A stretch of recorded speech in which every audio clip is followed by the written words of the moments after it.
Hey everyone, welcome back to the Courtroom Chronicles podcast. And today we've got a pretty full room with us. As usual, we have County Attorney Kent Volkmer. We also have Teresa with us. She's the reentry director with the Sheriff's Office and really is the county as a whole. We'll talk about that here in a second. And then Nicole, she's the diversion manager here with our office. And we're going to talk about diversion today. We have a lot of people who ask us, what is it? What is it not? Who's eligible? Who's not eligible? So we want to kind of clear up exactly how this program works and how it's really benefiting Pinal County as a whole. So Kent, I know this was when you took office 7 years ago. This was something you really focused on. And a lot of people who are watching this are going to go, what even is diversion? So at the broadest sort of sense, diversion is essentially if somebody completes a set of consequences, stays out of trouble, completes a program, their charges can get dismissed in their entirety. So I come into office 7.5 years ago, and at that time we had what I call a pay-to-play scheme. If anybody's ever been to like the defensive driving school that you would go to on a Saturday, essentially you paid money, you sat through a class. If you completed the class, there wasn't really any exam at the end. You just paid your money and lost your time. You would get essentially a certificate saying, oh, you've completed your classwork, move on. Because it didn't really do anything to reduce recidivism, it didn't do anything to really address the underlying issue, it was very rarely used. So I come into office, and the very first thing I do is I go down and I speak with Barbara Lawal down in Pima County. At the time, Pima County was known as sort of having the best program in the state. So I went down and I don't want to get into it in great detail, but essentially they had different tracks for different people. If you had a drug issue, you had a drug track. If you had a mental health issue, you had a mental health track. There's about 6 different tracks people could take. It was a great program. And quite frankly, I left Pima County saying, gosh, if you screw up in Pima County, there are all these services for you. If you do that in Pinal, sorry, you're tough out of luck. Maricopa also had a program. Their program was ran almost exclusively by a private entity outside of the county attorney's office. They just contracted with them. So ultimately, I thought I like both programs. I don't think either are perfect, and decided that we wanted to organically grow our own program that we ran. And that's really how our diversion program began. So Nicole and Teresa, you two really help oversee a lot of this. Run us through, I know there's some nuances to it, but who's not eligible for diversion? So anybody that's 18 years or older can come onto diversion as long as they have a limited or no criminal history, haven't got a felony charge in the last 10 years, they have lower than a class 4 felony charge, and basically the victim's rights are complied with. Like, victims are okay with them coming into our program. All right, Nicole, so now that we've talked about who is eligible for diversion, who's not eligible for diversion? So currently with diversion, we don't accept anybody on that has DUI, misconduct involving a weapon, any dangerous sex-related crimes, and we don't accept anybody that has been, recently incarcerated or in any trouble in the last 10 years. So bottom line, there's very strict guidelines and bumpers as to who is and who's not allowed in. Absolutely. Just to be clear, it's not for people that have committed dangerous offenses. It's not for, children that have committed offenses against children, dangerous crimes against children, weapons. This isn't a program that we're bringing dangerous people in. This is the program for people that made a dumb decision. Typically, they were at a low point in their life. They're suffering from substance abuse. They've got mental health issues. Just frankly, they've gone through a traumatic event in their life and they made a really dumb decision. And we just don't think that forever, stamping them with a scarlet F for felon is really going to be in their best interest, or quite frankly, the community's best interest. Because I'm sure some people out there would go, well, if they committed an offense, let's hammer them. You'd be surprised. A lot of people feel that way. And I can see why they might think that, but hopefully we can kind of elucidate today why that really doesn't always make sense. So how does this work? If somebody is deemed eligible for diversion, what happens next? Yeah, so generally what happens is they'll meet with a diversion officer. That diversion officer completes a battery of assessment tools. Those assessment tools help us identify specifically what the driving factors are behind the criminal behavior, so that we can come up with a supervision strategy to target those individualized needs and get them sent or referred out to the appropriate treatment and services that are going to help them. So what does that mean? I'm just making up something on the fly here, but if I'm busted for, I don't know, some sort of simple assault, I might not have a fighting issue. It might be a substance abuse issue or something like that. Is that what we're talking about? Yeah, exactly. And so I think you bring up a good point there, Mike.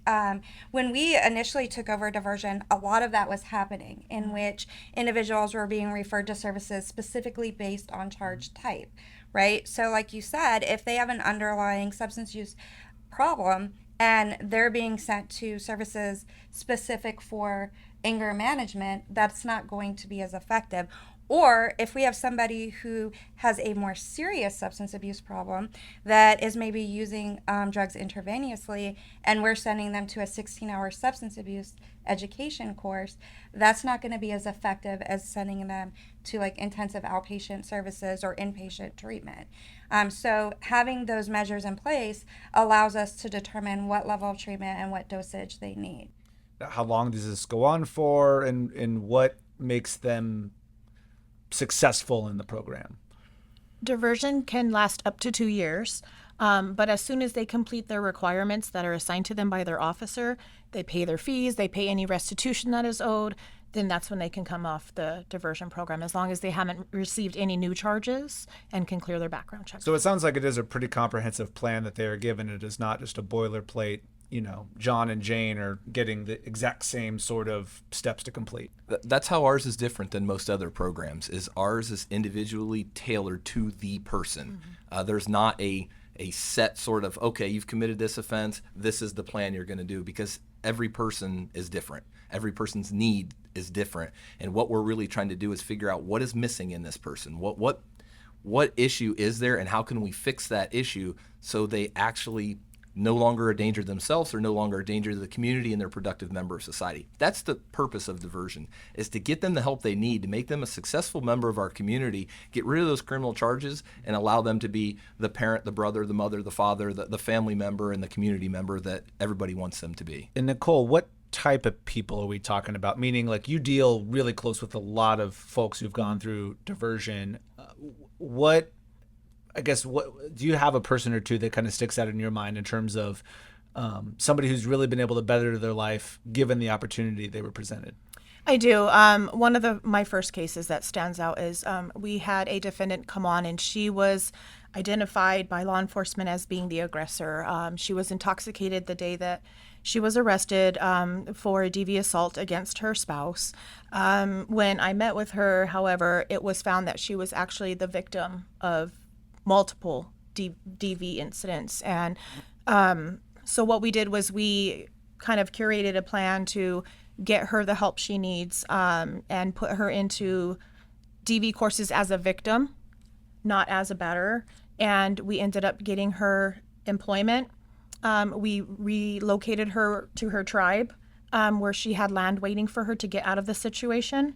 She got parenting classes because her children were present for a lot of these incidents that had happened, and she got her substance abuse treatment completed. So she came on to us because she had fought back, but she was not the aggressor. She was not as well spoken as her spouse was, and she was intoxicated to try to hide the trauma. So when that was identified, all those things were put into place, and I worked with her for about 22 months to get her to where she needed to be in order to release her from the program.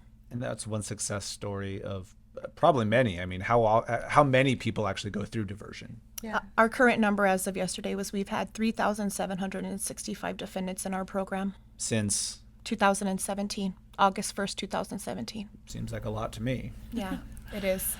Yeah, and our success rates are actually pretty high. About on regular 80 to 85% successfully complete the program. One of the things Kent had mentioned early when he came into office is he stopped outsourcing diversion and took over direct supervision. So at the time when the diversion program was being overseen by an outside agency, the success rate for felony level defendants was about 21% and 63% for misdemeanor defendants. Today, on average, about 80 to 85% misdemeanor successfully complete and 70 to 75% felony successfully complete. So success rates have significantly gone up just by taking that program in-house. The other thing that I think is important, and there is this sort of misconception regarding diversion, and that is if they don't successfully complete the program, it doesn't like we we don't just wash our hands. That's what I was just about to ask you. Yeah. We actually resume prosecution because in order to gain entry into our program, you have to admit that you committed the offense. Diversion is not for people that we think didn't really commit the offense, but we can maybe benefit them by giving them services. For people that we know committed the offense, people that take ownership and responsibility and take accountability for their actions. And then once they make those steps, we give them the ability to complete this programming. And if they don't take advantage of it, we don't throw the book at them, but we prosecute them like we would any other defendant. So they earn an opportunity, but if they mess up along the way, it's right back through the court system, just as if nothing had happened. And it actually expedites the process because they just admitted fault. So you're cutting out a big part of that court process, and it's pretty much straight to guilty. So how do we track success of the program? It all sounds great, because I'm sure some people though are wondering, well, are we doing well? Is it like, how do we measure success here? Recidivism. That is the best thing. And just really quick, recidivism is just if somebody reoffends. So the idea, our program is designed to sort of fix the underlying issue. A successful program means that person's issue has been addressed, they've been returned to our community, and they don't come back into the criminal justice system. They're not rearrested, they're not constantly running into issues with law enforcement and their family. Instead, they're a successful member. And the way we track that is through recidivism, and that is, have they reoffended? Okay, so Kent, when we talk about recidivism rate, how do these numbers compare? With those who do go through diversion and those who don't? So if you think of the criminal justice system and a case comes into us, we really kind of have three options. We've got prison, we've got probation, and we've got diversion. So if you look at it in that sort of context, those that go to prison, numbers are pretty easy. Within 3 years, 68% are going to be released and reoffend within 3 years of their release. At 6 years, it's going to be 79%, and within 9 years, it's 83%. That means 5 out of every 6 people that go to prison and get out will commit a new offense and be rearrested within 9 years of their release. Now, if you compare probation, in probation, if they successfully complete probation, about 24% of those are going to end up recidivating, means 76% of people are not going to come back into the criminal justice system. And then if you compare it to diversion, that's where our best results are at. If you successfully complete our diversion program, 95 to 97% of people are not going to come back into the criminal justice system. They're going to be successfully diverted out of the criminal justice system, and they will be amongst us and we'll never know. So obviously, when you look at those, the worst results are prison. Now, obviously, we put the most dangerous people in prison. Probation has a little less favorable results, and diversion has the best. But those are sort of the three pots. This might be something that, you might have just answered the question there, but I'm sure a natural critique of the system, I guess, would be, if you're not really familiar with the program and the multiple layers to it, would just be, it's an easy way out. You're giving people just a really easy way out of, they got caught with something, they're not really having to pay a price, and it's just a, get out of jail free card, so to speak. What is the message to critics who maybe think that way? So oftentimes, a lot of the consequences, if you will, of diversion, or the requirements that they have to complete in order to successfully complete diversion, are pretty significant.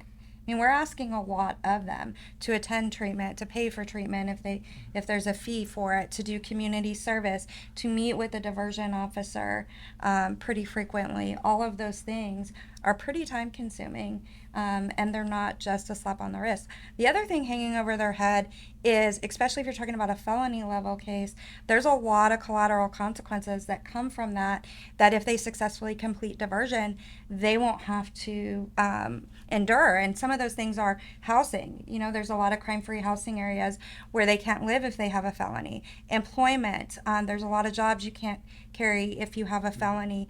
Things that people never think about, when you have children and you want to go on a field trip with the school, they run a background check on you.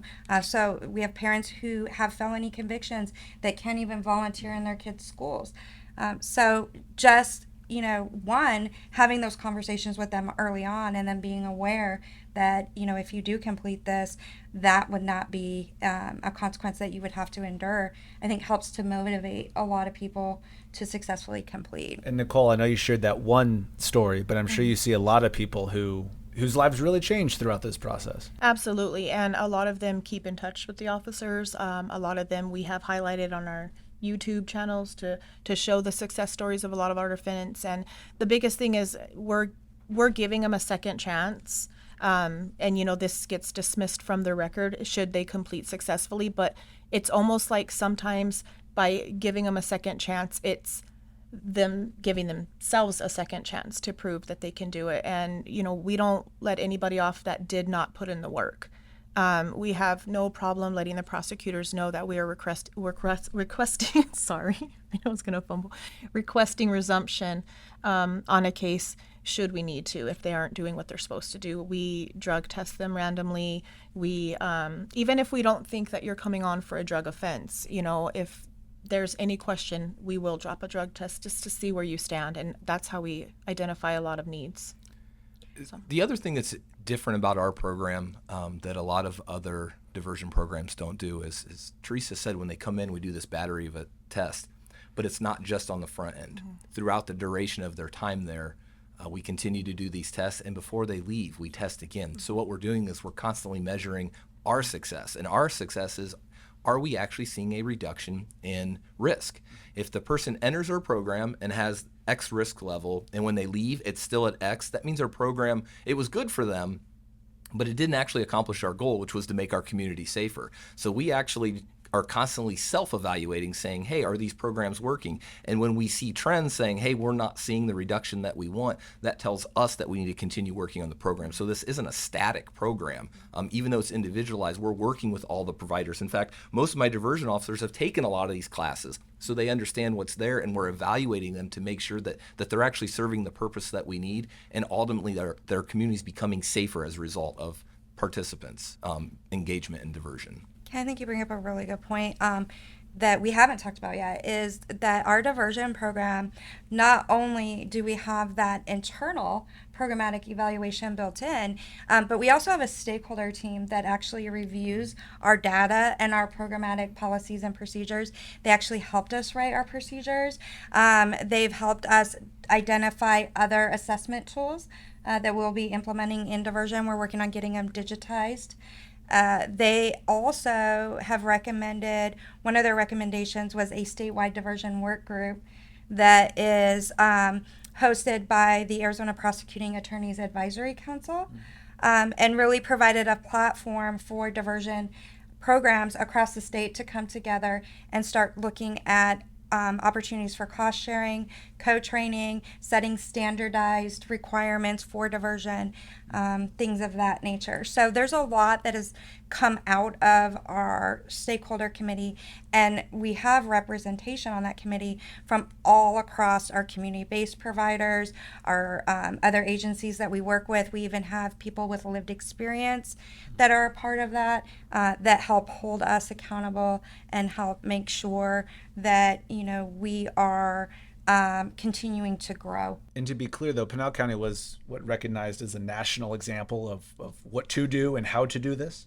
Yeah, so we were designated a national model by the Bureau of Justice Assistance through the Justice and Mental Health programs. So what does that mean? It means that, yeah, I know, right? It's a lot of titles. Yeah. I know, I'm sorry. I can say a mouthful at once, right? So basically what that means is when you look at the intersection of justice and mental health, right, they said that what we are doing is right. We're doing it the right way, and that we are an example for other sites across the country who are looking to implement prosecutorial-led diversion programs, which is what our program is. So we are actually on their website now, and other agencies from across the United States can reach out to them to be connected with us to receive technical assistance. We also have a website that has all the information about our program and how we determine what level of service that they need, what we're going to connect them to, that we use to help train other sites on how to implement. And Nicole, as our diversion manager, why do you do this? Why is this important to you? So I came over to the county attorney's office in March of 2020. I came over from the Pinal County Sheriff's Office. I worked at the detention center over there for about 13 and a half years. When I was working in there, I often would see the same people coming in day after day. And sometimes multiple generations of one family would be in there, sometimes at one time. And so what I started thinking is what we're doing here, not necessarily was it bad, but it just wasn't working for our community. And so I started kind of thinking outside of the box, and I saw this job description online, and I was like, oh my gosh, that speaks to me. That's everything that I want to do. And I took a leap of faith, and I came over and kind of went full force since then. And everything that this program is about is everything that I believe in.